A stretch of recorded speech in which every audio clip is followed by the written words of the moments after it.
first real metal guitar that I ever owned was an Ibanez. This was in the late 90s, and it was just the general consensus then among my demographic that Ibanez was really made for metals with a Z.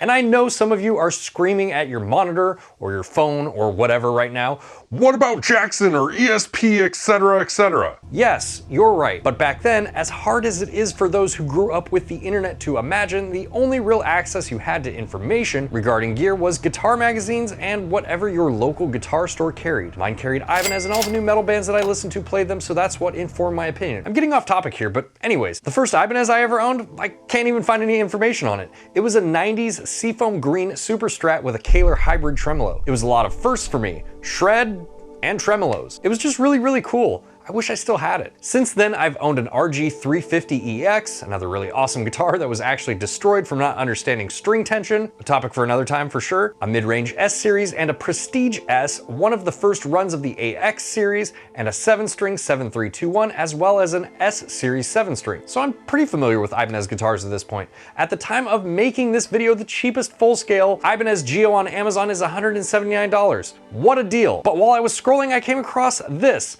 Now, in my personal opinion, this guitar just looks so much cooler and has such a great vibe, so I justified the extra money and bought this one instead. And if you guys really want to see the cheaper Geo, I will absolutely do that as well. I just assume most of you that watch are metalheads, you know, so metal. And I totally understand being on a budget and wanting to buy a cheaper guitar. I mean, we all have bills to pay, which is why this video is brought to you by D'Addario. The D'Addario XP-ND, get it? Like expand? Because it's an expanding pedal board? Is a telescopically expanding pedal board. And that's not just a fancy word, it means that it actually expands in and out of itself and then back into itself again, much like those old-timey telescopes that you see on the History Channel specials about pirates. Oh no! I know that's oddly specific, but if you're familiar with this channel, you probably knew what you're getting into. The version that I have right here features 4 rails, but they do make this in a smaller version with 2 rails. It comes equipped with various tools for cable management, like these neat clips that go between the rails and they just kind of snap into place. I thought that was fun. And as mentioned, the best feature being that if you need to end up expanding your pedal board because you keep buying awesome new pedals, you don't have to get a new board as well. You can just quickly unlock and expand to the appropriate length and then relock the pedal board. It is expandable from 17 1/4 inches to 31 3/4 inches. And this isn't on the spec sheet, but I wanted to mention it as well. They have these adjustable back feet so that you can change the angle slightly or accommodate for an uneven stage, because no one likes a wobbly pedal board. You know what I mean? And despite its incredibly durable aluminum frame, it comes in at only 7 pounds and 5 ounces. So thank you so much to today's sponsor, D'Addario, for making this video possible. You know the drill. Use the link down in the description below. Help out the channel. Let's get going. And since we have this pedal board, I thought we might build a budgety pedal rig type thing in this video just to change it up. What's up, fellas? Fellettes? Felons? I don't know. I have this Ibanez. Fuck, what model is this? I have this Ibanez Geo here. Now, this is not the cheapest Ibanez, despite the title. Sorry about that. It was like $50 more, I think, something like that. And you'll see why in a second, why I paid that extra $50, because I think it's worth it in this case. But you know, it's the one of the cheapest Ibanez's that's out there on the market. I'm just a horrible liar, I guess. Okay. Here, oh wow, this thing's packed like shit. I mean, there's an extra piece of cardboard in there, that's nice, but look at this. It's like, what the fuck's going on here? Got some random bubble wrap thrown into the box. Now, this guitar did not come directly from Ibanez, so this may or may not be indicative of their packaging. I don't really know. This came from some other seller on Amazon. So, ooh, looks fancy though. Okay, you know, it's not the worst thing ever, but it's like, look at this dude. Look at this box, you know? Here's the headstock. Look at this thing.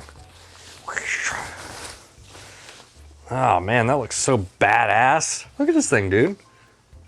Huh? Do you see it now? Do you see why I paid a little bit extra for this? I mean, aesthetically, this guitar is fucking badass. I really want to like this guitar. I don't know if I will or not. You know, we have the reverse headstock, the flat black paint, the black shark fin inlays. I mean, there's a lot of stuff to really like about this guitar.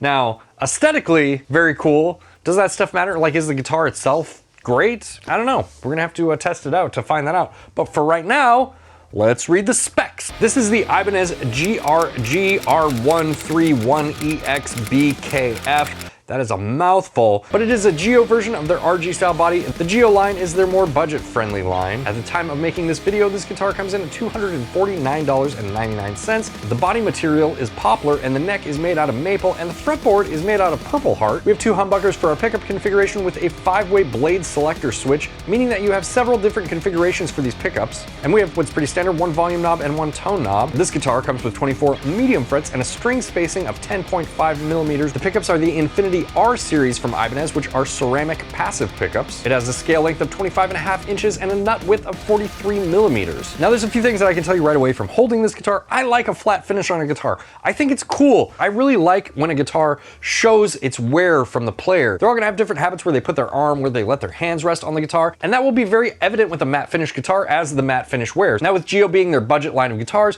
none of this other stuff should come as a surprise, but we have unbranded tuners here. The tuners feel okay. They do feel a little bit grindy, I guess is the word that I would use to describe them. We do have just like a plastic nut here, and it is a really large nut too. And it looks like it is cut for exactly 9-gauge strings. I do like this truss rod cover. I like that you can just open that up and adjust the truss rod. There's like little bits of this guitar where it looks like it's not sanded evenly. It's not anything super egregious, but it's noticeable. It does feel very, very nice. And another thing that I do really, really like about this guitar is even though it's like a budget line guitar, it doesn't have like that Strat style bridge with the whammy bar. I've said this 100 times, but if you're making a guitar for beginners, I think that you should have a hardtail bridge like this. I think that you should have something with the minimal amount of moving pieces. Most beginners are probably not going to plug in and want to dive bomb for the first time, you know, unless they're huge fans of Dimebag or something.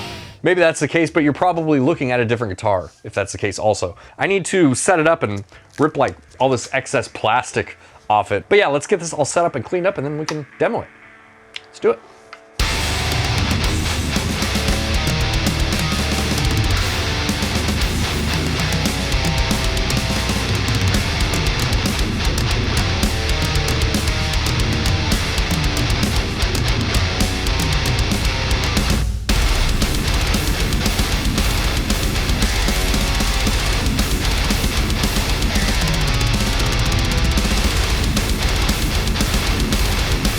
So, a few things that I thought I would explain real quick. While matte finishes are notorious for like fingerprints and stuff like this, this is the most fingerprinty matte finish I have ever had. If that bothers you, this guitar is going to drive you insane. I actually had to clean this off with like soap and water to get some of my fingerprints off, but look, you can see already, it's like, it doesn't really take much put fingerprints on this. So, you know, I just thought I would mention that because I know that drives a lot of people crazy. The other thing is this fretboard was incredibly dry, and you can even see it now. It's pretty dry.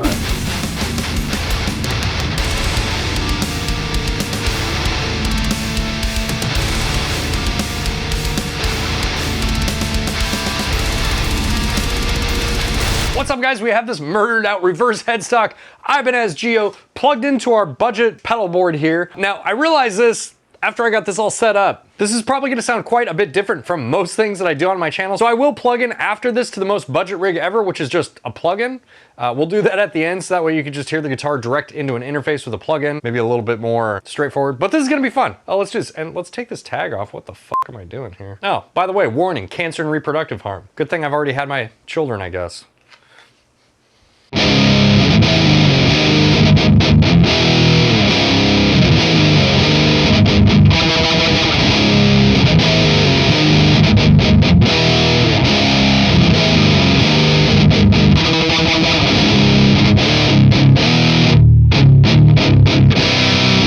Okay, right away, like I said earlier, I've owned a lot of Ibanez guitars, and this is on par with my experience with Ibanez. Let me explain what I mean by that. Ibanez, in my experience over all of the years that I have been playing them, probably have the most inconsistent feeling guitars, especially the necks. Now, if you have ever owned an Ibanez guitar, maybe you can attest to this, or maybe you're like, what the fuck are you talking about? But I have a friend who was endorsed by Ibanez, and we had this conversation about this as well. And he kind of echoed this sentiment where he would get a guitar, he loved it, it felt great, and then he would order another one for backup, and it would like have a completely different neck profile. So that has been my experience as well. I had one of the mid-range S-Series guitars, and that neck was such a baseball bat that I actually had to hand sand it down for it to be playable. But then a few years later, I bought the 7-string version of that same guitar, and the neck profile was more in line with my Prestige Ibanez, which has an ultra thin, fast shredding neck, than it was with the guitar that was just the 6-string version of that. It was very weird. Now, all of that is to say that this guitar feels okay, but the neck is a little bit chunky for my taste, especially for an Ibanez. You just kind of expect that super slim shreddy neck, which is weird that they don't just have a universal slim shreddy neck on all of their guitars, which again, in my experience, is not the case with most guitar manufacturers.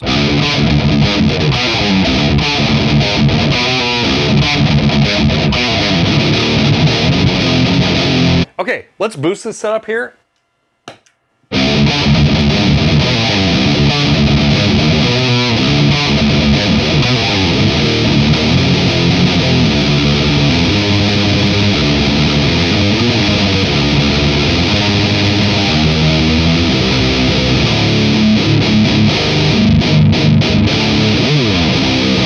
Now, I don't want to get it twisted. This guitar does play very nice. I just wish the neck was a little bit thinner, but it does feel good. You know, it's got the scarf joint in the neck too for like the additional stability with the headstock. So if you wanted to put beefier gauge strings on this, you could. However, I have Ernie Ball beefy slinkies on here, which are like 11 to 54 or something like that. Put on the screen what they actually are. These strings are pushing it with how the nut is cut. So if you want to go thicker than that, you're probably going to need to modify the nut. But with the beefy slinkies, you know, in C standard right here, it's pretty good.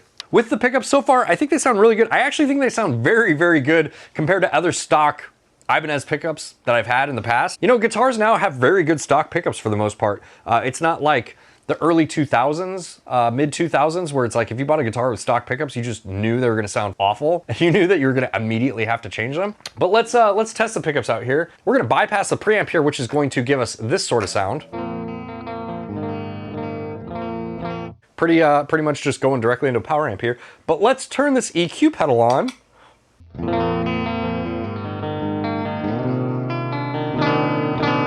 And we actually get like a usable clean tone. There's the bridge. We do have a 5-way selector here. Here's position 2.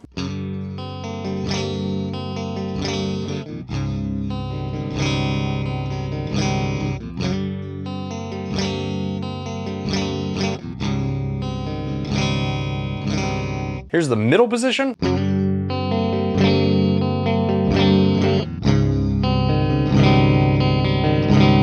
It's the 4th position.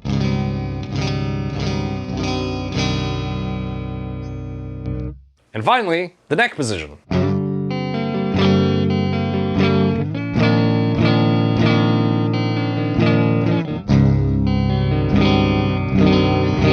So despite being a guitar that has 2 humbuckers, the fact that they wired it up with this 5-way selector really gives you quite a range of different guitar tones that you can get with it. Let's turn the preamp back on here. Turn this guy off.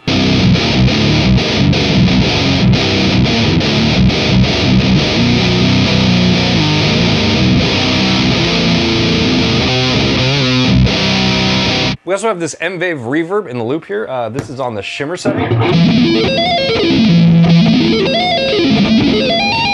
See if we can get some clean sort of ambient sounds with it.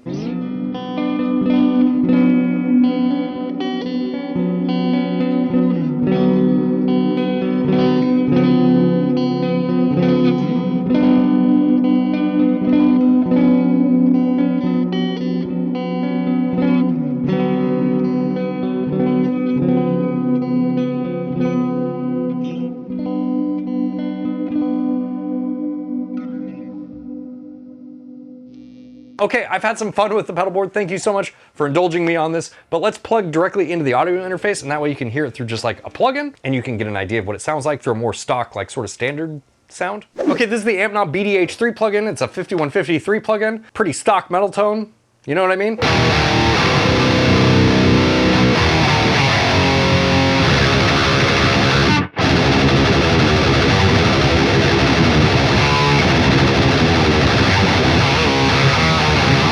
I'm glad that I tried this with the plugin because now I'm realizing that these pickups do not have very much output. Like you can see on screen right now how I have this plugin set up, and